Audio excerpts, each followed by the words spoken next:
Mundu gwitwo mumisheni mutumia wetagwo Miss Thompson mwaka wa 1906 ambiriria umisheni area ya Bogoine nigetha tukeretwa tumutumu nionaga atumia makiuma karima-ine gatumutumu makuite ngo.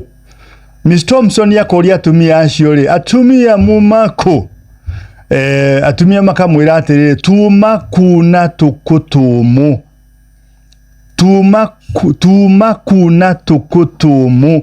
Riu muthungu ndangiahotire kugweta tukutumu agwetire tumutumu noguo niguo ritwa tumutumu riambiriirie. Mundu gwitwo Miss Thompson ambiriirie maundu matatu itura ria Bogoine na ambiriirie na kanitha agicoka akigia na gathibitari ka dispensary kari kanini na akigia na cukuru. Shesheni hakuhe nawe.